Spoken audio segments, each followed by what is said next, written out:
Hola, hola, buenas tardes o buenos días, dependiendo a qué hora estén viendo este video. Nos encontramos nuevamente en nuestro espacio. Aquí les explico del grupo Cultura Mate en colaboración con el Baquedano.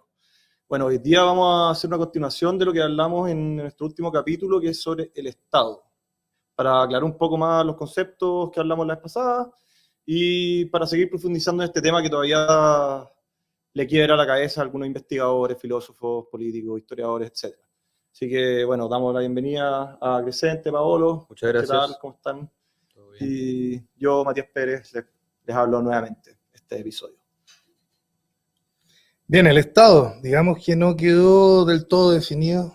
Podemos decir que ni los autores lo tienen definido de forma absoluta, de que es un concepto que ha ido mutando a través del tiempo. Ahí yo creo que tenemos que incorporar la semántica y decir que el Estado es la actualidad de una cosa. El Estado del siglo XVIII y XIX no es el Estado moderno que conocemos. Son distintas formas de explicar un fenómeno a través del tiempo. Efectivamente. Claro, bueno, antes se empieza a hablar del Estado, yo creo que con Maquiavelo, un poquito antes, bueno, se usa en la fuente antigua, pero el sentido que se usa para la misma palabra es totalmente distinto. De hecho, si nos retrotraemos para atrás y utilizamos el concepto que tenemos ahora, en la actualidad, a lo que sería el Estado en el equivalente de otros tiempos, como en Roma, Grecia, bla, bla, bla, bla, bla. Claro, medieval. La ciudad de Estado. Claro, es muy distinto, ¿ya? Bueno, el Estado en esa época quizás era el aparato burocrático que existía en el Imperio Romano, por ejemplo, para sostener al ejército. Eso habría sido lo equivalente a lo que tenemos ahora como un Estado, que es un aparato burocrático compuesto por políticos y funcionarios. Ah, pero tú en esa época ya lo podrías considerar. No, yo estoy haciendo el concepto anacrónicamente. Ah, ya. O sea, porque anacrónico es cuando uno en la historia habla de un concepto que lo lleva... Lo que extrapola, claro. Claro, cuando hablo de mercenario en Italia, habláis de condottiero. Un condottiero podéis decirle en otra época, pero no por eso va a ser lo mismo, porque estáis usando una palabra que ya no te sirve. Estás usando una palabra de la actualidad aplicada al pasado, por eso es anacrónico. Claro, por eso mismo, porque el concepto de Estado siempre ha tenido significaciones distintas a lo largo del tiempo. Efectivamente, yo con Estado me quedaría con decir que es un aparataje, pero no solo burocrático, sino que incluye a toda la administración pública. Diría que es todo lo que tiene que estar dentro de lo público, es decir, los órganos administrativos. Pondría al Ejecutivo, pondría al Legislativo, también al Judicial, pero también hay un montón de entes paraestatales, claro, y colaboradores del Estado que son privados también. Sí, sí. Ahora yo creo que ahí me gustaría hacer la precisión, pues, porque esa es la concepción que tenemos del Estado moderno a partir de la Revolución Francesa, porque antes el gobierno no era parte del Estado, el contrapeso de poderes, porque ahora el legislativo, el judicial y el ejecutivo son los tres, están dentro de la misma estructura. Están dentro. ¿Ah? Están dentro, pero no la agotan. Claro, no, pero están dentro. ¿Ya? Entonces, al final, y el ente que ejerce la fuerza, a la hora de ejercer un gobierno, lo ejerce quien tiene el poder, que es la fuerza, el ejército. Por eso en Roma. ¿Ya? Pero en este caso lo ejerce el Ejecutivo. Claro, sí, en el papel. Entonces ahí es donde tenemos que distinguir ya Estado versus gobierno. Sí. El gobierno no es el Estado, representa al Estado temporalmente. Sí. Hay políticas de Estado que trascienden a los gobiernos. Los gobiernos pasan, sí, pero estas políticas los Estados las impulsan a pesar de que van pasando los gobiernos. Claro, sí, yo iba a otra cosa, pero buena precisión. No, pero lo que voy yo es que en la actualidad los tres poderes, supuestamente separados, pero igual forman parte del mismo ente. El ente que abstracto es el Estado, ya, porque la fuerza está depositada en un solo lugar, que es el Estado, que ahí están todas las Fuerzas Armadas. Ahí hay un concepto clave, es decir, es abstracto.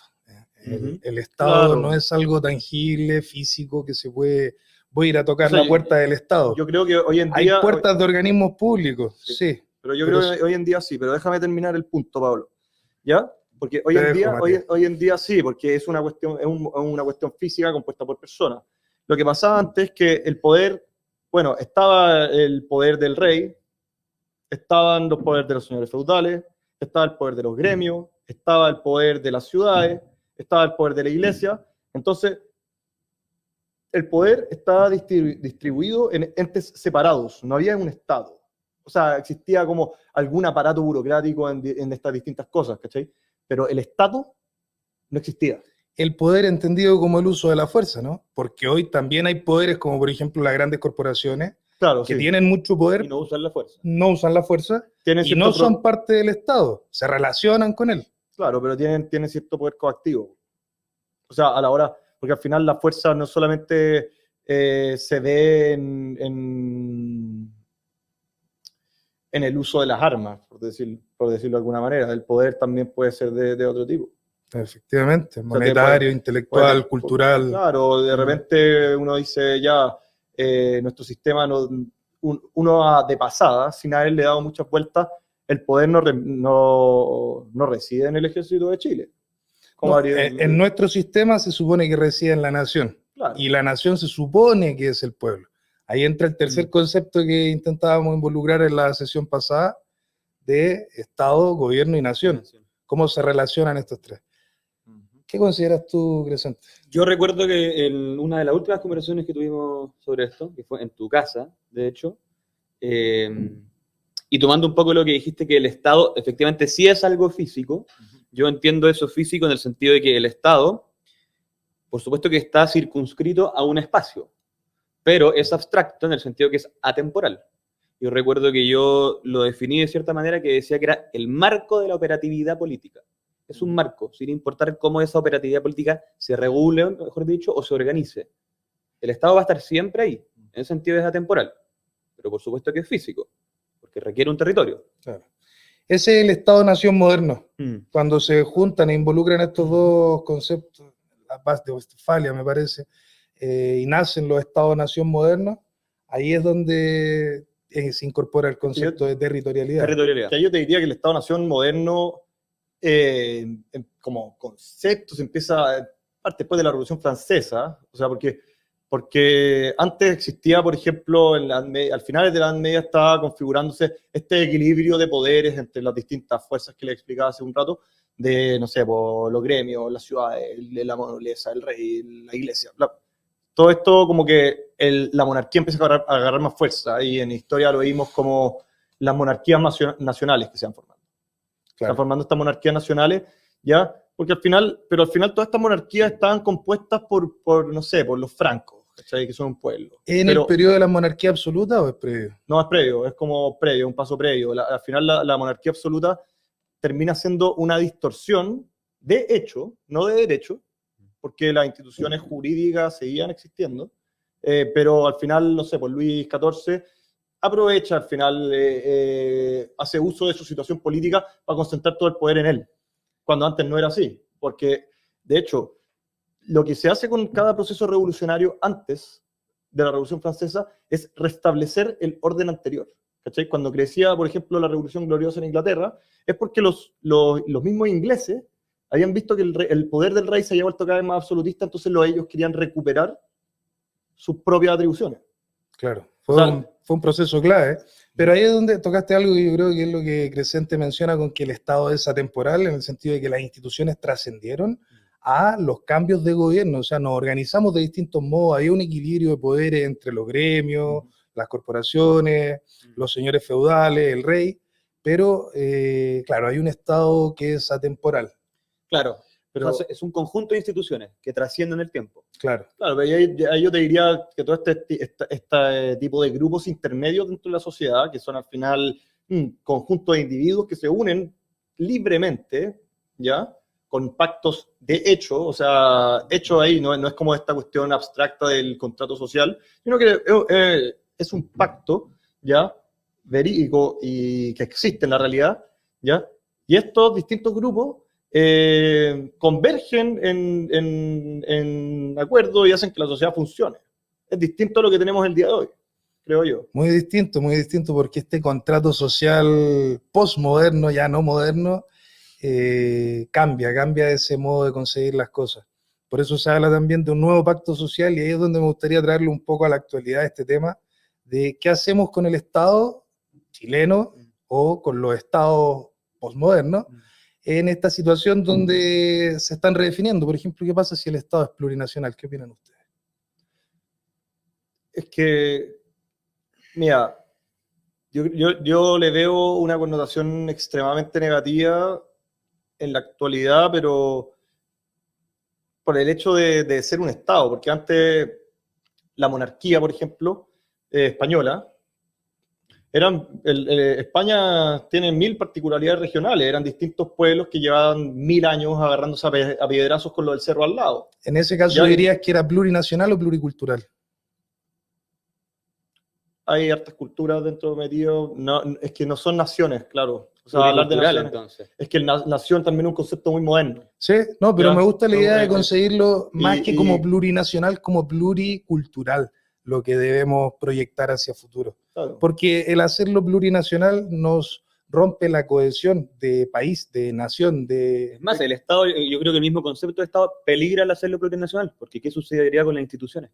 Probablemente intenten surgir microestados al interior del Estado ya conocido. Mira, yo creo que el tema de que el Estado plurinacional en Chile es una cuestión de que se basa en premisas falsas.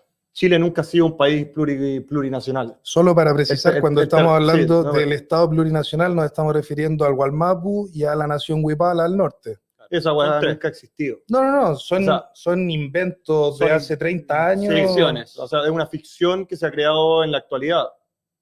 O sea, en los últimos, yo te diría, 200 años o incluso más, todos se consideran, somos todos chilenos. Todo O sea, chileno. la nación chilena se fue configurando de antes de la independencia y después se va agarrando cada vez más fuerza. Y cada migrante, Y antes éramos súbditos todos del rey español, pero ahora somos, de alguna forma, bueno, ahí volvemos un poco al tema de todo el tema de los impuestos. Yo creo que somos como gente sometida al Estado actual, a una casta local, a un cierto caudillaje local.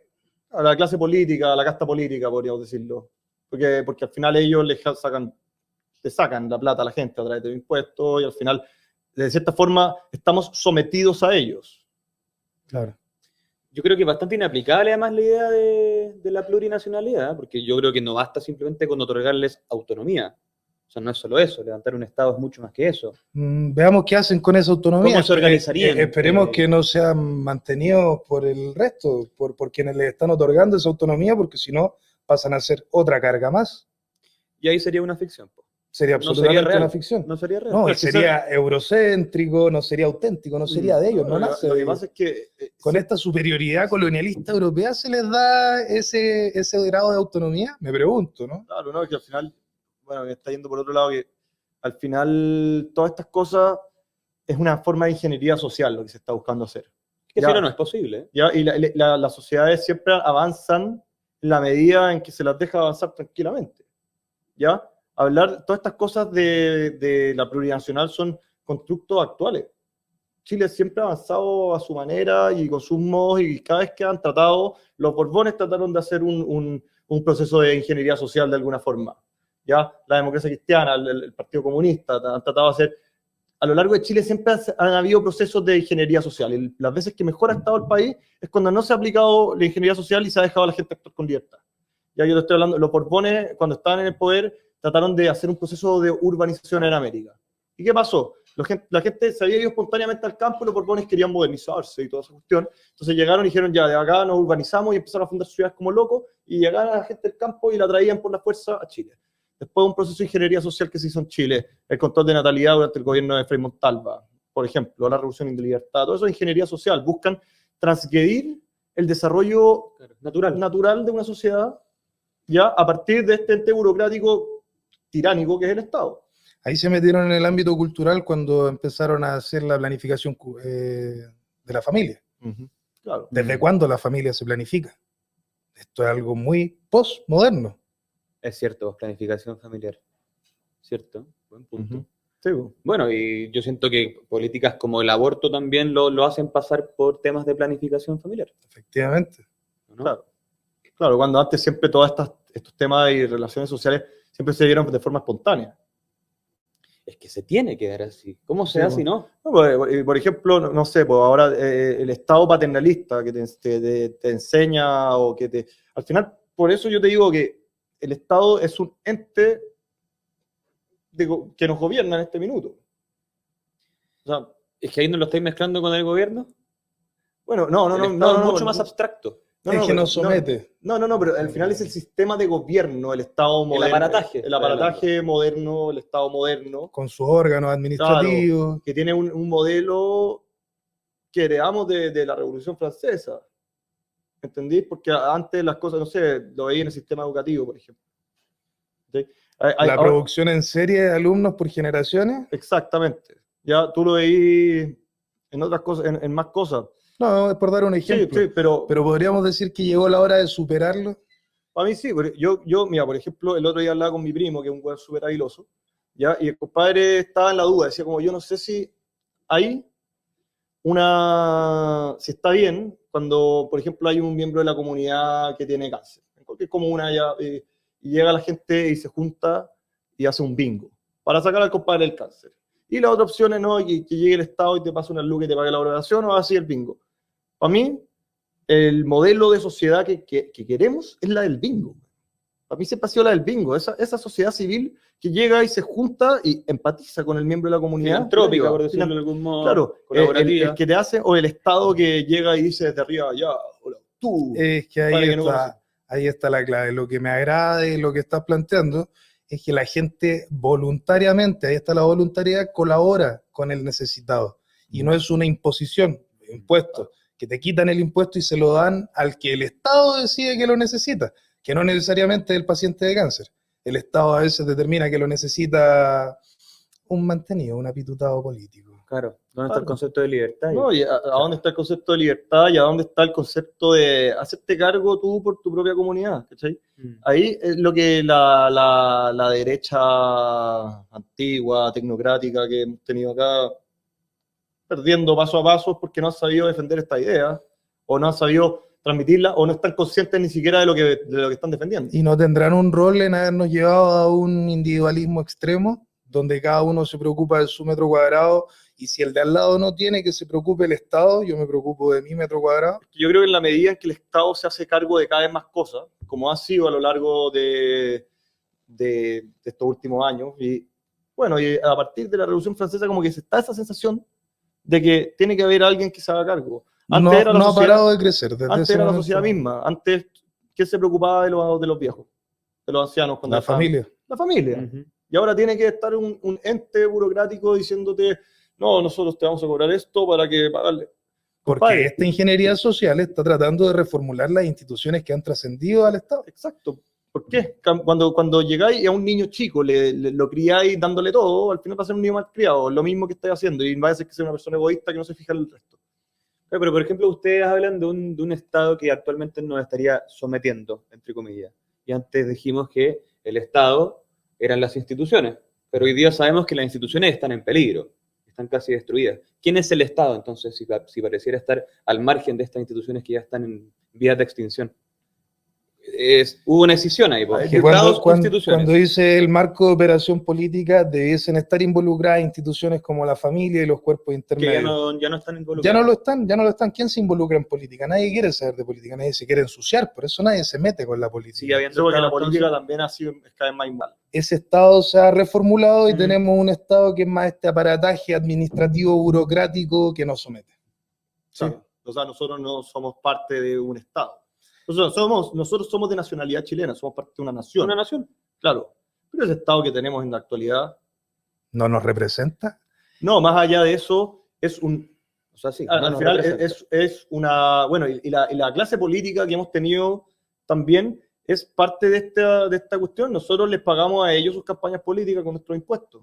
Nosotros les pagamos todo. Porque ellos lo decidieron. Ellos Claro. hicieron la ley para financiarse a sí mismos como políticos.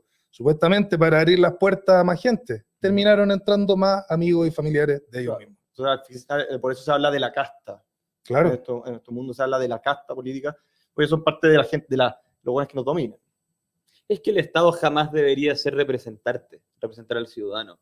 Yo creo que esa no es pega del Estado. Bueno, el Eso Estado, es lo que pasa en democracias indirectas. El Estado no te tiene que representar. La organización moderna del Estado, esta que viene post-Revolución Francesa, yo creo que entra en crisis precisamente por eso. Por eso. Por esa crisis de representatividad, de que ellos mismos han provocado, de falta de involucramiento de las personas en el Estado. Sí, de vinculación. Si somos parte del Estado, a mí no me molesta que el Estado crezca, pero cuando somos parte de él, no cuando es un externo, un tercero. Claro, pero ahí yo creo que te estáis, porque antes no era, o sea, si lo transmitía antes de la Revolución Francesa, no erais parte del Estado, erais parte de un gremio, erais parte de la nobleza, erais parte de la iglesia, erais parte de una ciudad libre que tenía cierto poder de presión, ¿cachai? En el equilibrio de poderes, ¿cachai? En la actualidad, el Estado, bueno, cuando se pasa a la monarquía absoluta, es porque los ejércitos del monarca pasan a ser superiores a los de los señores feudales, que eran un contrapeso contra el poder real, ¿ya? Entonces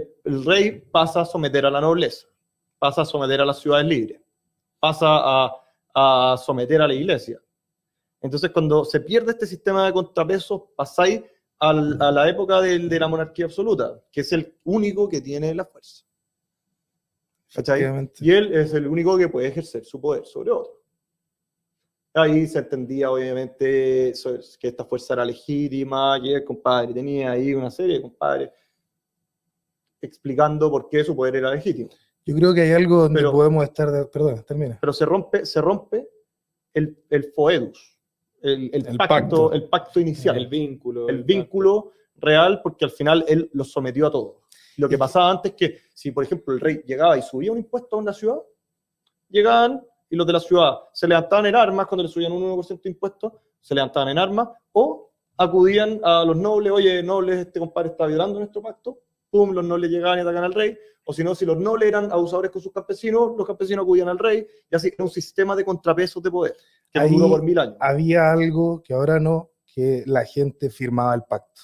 No es este contrato social abstracto del gran Leviatán que ¿alguno de ustedes lo ha firmado? Yo no, por lo menos. No. Y estoy sometido a él. Absolutamente. Ahí está la gran diferencia. Esa gente sí lo firmaba y creo que hay algo donde podríamos estar absolutamente de acuerdo.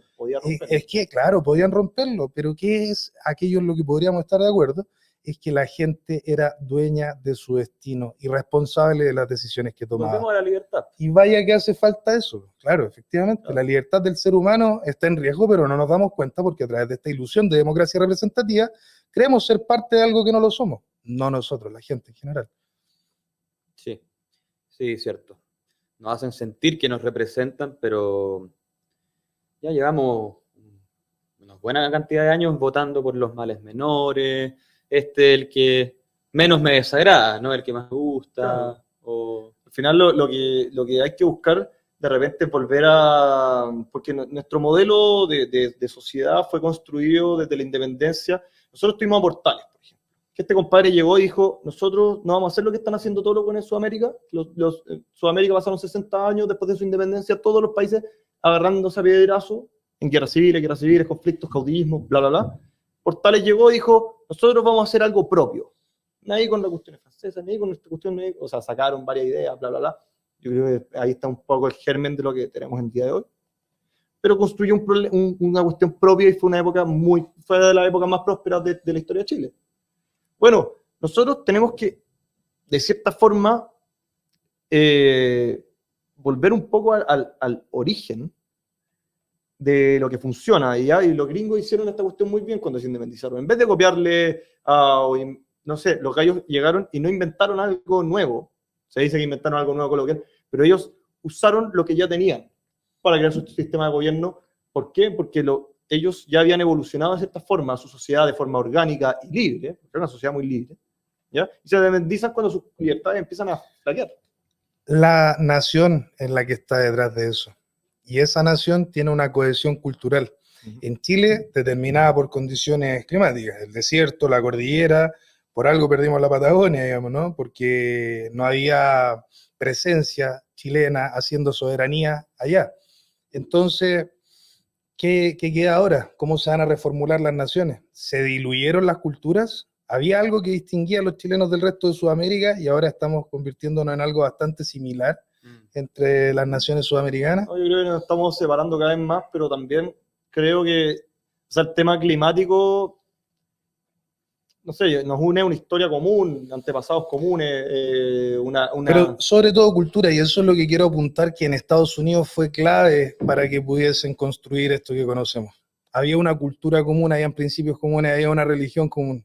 Y esa Sí. fue... No, pero hay no- factores no de unidad. sale de la no, nada. no, porque los gringos, por ejemplo, tienen esta cuestión de que, por ejemplo, el norte y el sur son completamente distintos. Pero No, sí, esas no, distinciones se fueron sí. haciendo a posteriori, No, venía de antes. No, por ejemplo, mira el Imperio Español. que tenía presencia en Florida, por ejemplo. Ahí está la influencia de los del sur. Sí, no, pero Pero si te vas a las 13 colonias, había una cohesión, una unidad cultural. sí, pero con particularidades regionales. En Chile también hay particularidades regionales. Muy pequeños matices, No, por supuesto, pero en eso es el lo que te Imperio- pero en permite el Imperio construir una Español- nación. Ya, pero déjame terminar. En el Imperio Español, en la misma España, Te dejo terminar. habían o sea, cientos de reinos chicos, en lo mismo en Alemania, ¿ya? Y ellos tenían un factor común de unidad, que era la corona española, que unificaron los reyes católicos, ¿ya? Y permanecieron, ¿qué? 500 años juntos, y ahora siguen juntos, ¿ya? Y la ingeniería social se le intenta aplicar en el periodo Borbón, y ahí pasaron una mega revolución en lo que es Barcelona, ¿ya?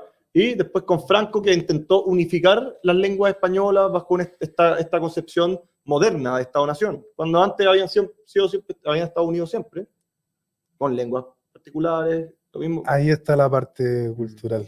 A mí me gustaría agregar que creo que la interrogante más importante acá es precisamente saber cómo se va a configurar el nuevo concepto de Estado. Yo creo que no debería haber un nuevo concepto de Estado, pero siempre he creído que el Estado como concepto forma parte o es un elemento de todo un diagrama filosófico. ¿A qué quiero llegar con esto? Que el Estado para mí es consecuencia de la política es consecuencia de una moral, la moral es consecuencia de una ética y la ética es consecuencia de una metafísica. Yo creo que en tiempos posmodernos todo eso, todas esas categorías están en crisis.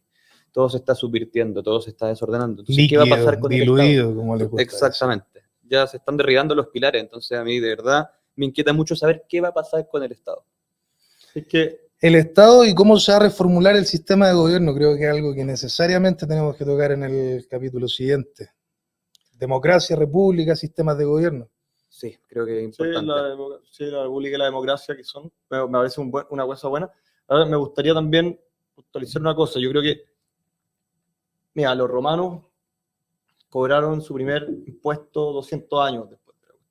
¿Para qué? Para alimentar a las tropas que pasaban semanas o meses en campaña, ya peleando. Yo creo que al final el origen del aparato burocrático en Roma y muchas veces el origen de la organización política está en el ejército, pero yo creo que en la medida que la sociedad es más libre, o sea, en la medida que hay menos intromisión de terceros en tus decisiones personales o de un ente burocrático, mejor vive la gente, ¿ya? Yo creo que para mí el Estado moderno, como lo plantearon los liberales, es aquel que solamente se preocupa de la seguridad, de resguardar las fronteras. Para mí es eso. O sea, como eso debiese ser, porque sí, está operando en muchos más ámbitos sí, de eso. Nos atrapa el tiempo, como siempre, se nos hace poco. Creo que vamos a tener que también destinar un capítulo a los impuestos para saciar tu hambre de darle a los burócratas. Yo estoy totalmente de acuerdo. Sí, importante también. Y nada, por hoy ha sido un placer, como siempre, compartir con ustedes, con la audiencia, y nos estaremos viendo en otro episodio de Aquí Les Explico. Solo si les gustó el capítulo, denle like, no los vamos a estar mendigando. Hasta la próxima. Y suscríbanse. Sí, y me gustaría agregar antes de irnos que creo que un libro muy interesante para que se puedan dar ciertas impresiones acerca del Estado, léanse El Príncipe de Maquiavelo, un libro muy interesante y fue el primero en formularlo propiamente tal. Ah, bueno, y si quieren cachar un poco, va a salir de nuevo con Tito Livio. Lean a Tito Livio. Historia de Roma desde su fundación. Muy entretenido. Hay que partir desde los cimientos, definitivamente. Arrivederci, caballero. Sí, les vaya bien.